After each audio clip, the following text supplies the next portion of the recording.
为了吃顿好的，打野专家利用铁板当煎锅烹饪起了鲈鱼。不到半个小时，鱼肉的香味弥漫整个营地，迫不及待地品尝一下，鲜嫩多汁，清香可口，蛋白质不知是牛肉的多少倍，好吃到根本停不下来。再配上荒野的美景，让贝爷差点以为自己是来度假的。美美的饱餐一顿后，背上书包继续出发。此地经常有美洲狮出没，为了防止老六搞偷袭，把墨镜反戴在后脑勺上，这样美洲狮会以为他的后面长了双眼睛，不敢轻举妄动。就这样长途跋涉了好几个小时，发现一个致命的问题，脚下的土地几乎全被太阳烤得干裂。1周不吃饭问题不大，3天不喝水他可受不了。不管3七21，直接加足马力寻找水源，帅气滑铲加上旋转跳跃，结果没刹住车，差点掉下悬崖。得亏眼疾手快抓住了一棵歪脖子树，脚下迅速找到着力点，这才侥幸爬了上来。经此一遭，贝爷发誓以后再也不敢这么玩了。不过刚才瞟了一眼峡谷底下，有条渴望已久的小溪，必须要找条路爬下去喝水。凑近观测，悬崖的深度大约有20米，要是一不小心掉下去，屁股都能摔成8瓣。但是为了水源，他豁出去了，小心翼翼地沿着石缝往下走。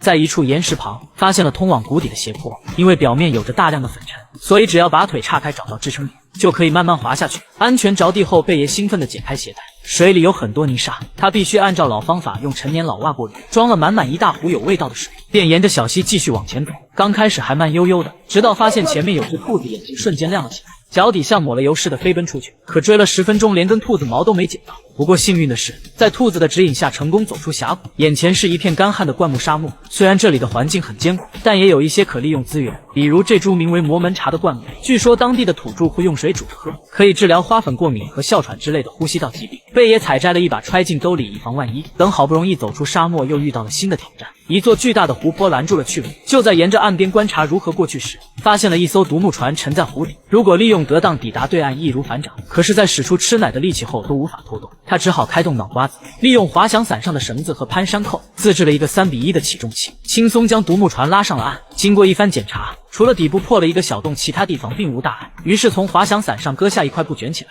像密封条一样堵住洞口。现在万事俱备，只欠东风。对滑翔伞进行简单的改造后，打野专家便带着贝碧陈浩出发了。他模拟放风筝的原理，把滑翔伞放在前面，经过几10次的拉扯，终于扬帆起航。速度与激情让贝爷兴奋的尖叫，简直爽翻了。结果正得意的时候，镜头一转，船舱里已经灌满了水，此时只能期望可以撑到对岸，但老天爷肯定是嫉妒了贝爷的才华。湖面的风力突然减弱，导致滑翔伞下坠，独木船也失去了平衡，发生侧翻。好在离岸边已经不算远，直接放弃独木船游上了岸。此时太阳快要下山，浑身又湿透，必须要抓紧时间找到一个落脚点，一路狂奔。终于在天黑之前找到了一间废弃的小木屋，在附近搜集到干柴后，马上生火取暖，舒服的休整了一晚。时间来到第2天，作为一个讲究人，即便身处荒野也要做好个人的卫生。没有牙刷就捡几根树枝，用牙齿咬扁使其变得粗糙，用来清洁牙垢再好不过了。做完这些继续上路，途中还顺手从废弃的电线杆上拿走了一根10米多长的电缆，然后穿越树林来到平原，脚下是一条清晰的动物小道，顺着它走没准可以遇到臭狗熊。贝爷抱着简陋的心理往前冲，没想到居然发现了一根鹿角，捡起来带走，没准后面能派上用场。往前数百米是一处悬崖，目测深度大约有50米，而且碎石很多，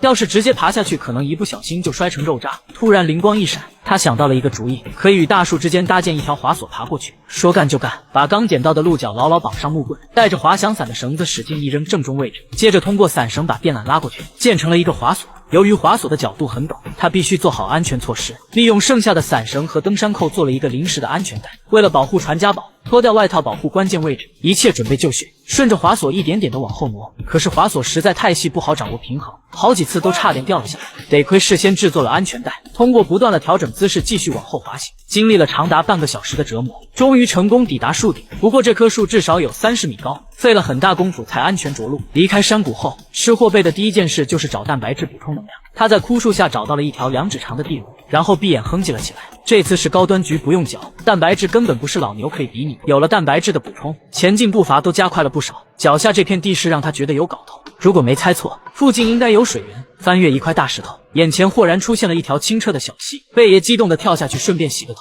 在接水的过程中，不断打量周围的环境。这条小溪应该是从山里流出来的，按照他的求生经验，跟着水流走必然有出路。刚走没2步，就发现了大自然的馈赠。贝爷小心翼翼地朝淡水下伸出魔爪，下手的瞬间快准狠，直接把小家伙捞上来。只需捏着虾尾把虾线拉出，剩下的全是蛋白质，一口下去嘎嘣脆。蛋白质不知是牛肉的多少。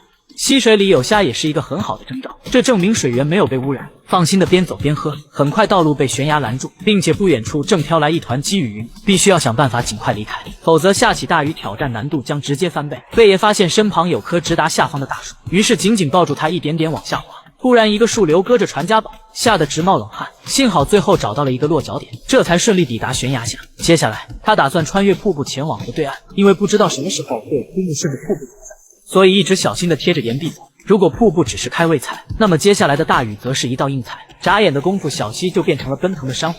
现在过去是不可能的了，只能选择绕路前行。结果脚下一滑，就消失在镜头里。好在底下是条河，贝爷反手就向前游去。等上岸时，掀开衣服一看，发现身上多了一名乘客。他直接将其拧下来揉碎以泄怒火。可水蛭会注射一种抗凝血剂，使伤口血流不止。利用丰富的求生知识，在附近找到了一株野牡丹，将顶部最嫩的几片叶子揪下来嚼碎，然后敷在伤口上，可以有效的帮助血液凝结。可贝爷很快又犯了同一种错误，他以为对面是山坡，所以自信快乐，结果差点撞得脑袋开花。低头一看，双腿还陷进泥土里。不过历经千辛万苦，终于看到了曙光。这个废弃的铁路隧道打通了山脊，从这里走可以节省很多翻山越岭的时间。不过没想到里面地势太低，积水漫过了膝盖，水里还混杂着很多泥土，根本看不清下面有什么东西。贝爷赶紧打起12分的精神，生怕蛇兄从哪钻出来个亲密问候。突然管道里一只巴掌大的田鸡被发现，打野专家忙活一路早就饿疯了，直接享用起了刺身。补充完蛋白质，立马变得生龙活虎，快速穿越隧道。眼看天色已晚，他决定在附近休整一夜再出发。在寻找安营地时，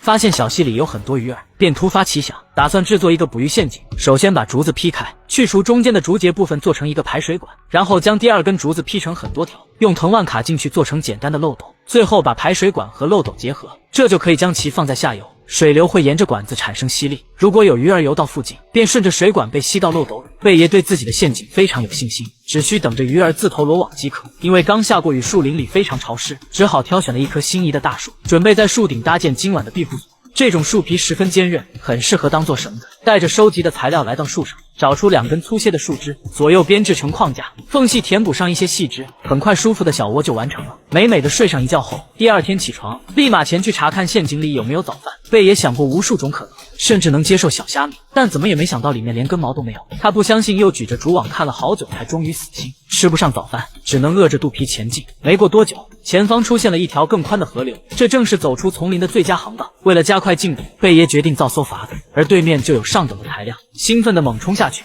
突然一个滑铲摔进烂泥里，但能弄到竹子也不算白摔。砍竹子和砍树一样需要技巧，先砍出一个半圆的缺口，然后使劲拍打背面，让竹子顺着缺口倒下，才不会砸伤人。接着将其分成长度差不多的小段，一个接一个扔到地面进行加工。摆放整齐后，利用树枝分别放在竹筏的前后2端，把藤蔓当作绳子牢牢捆扎。由于在激流中长而窄的竹筏更加灵活，所以他摒弃了传统的风格，而是将2个小竹筏堆叠在一起，防止翻车。最后再用剩下的竹筒一分为2，做出船桨，方便控制方向。一切准备就绪后，拖着竹筏下水。水流很急，此时船桨除了控制方向外，还能减缓速度。沿途看到了一大片山体滑坡，周围更是一片死寂。在水面漂流了几个小时后，终于看到了人类文明。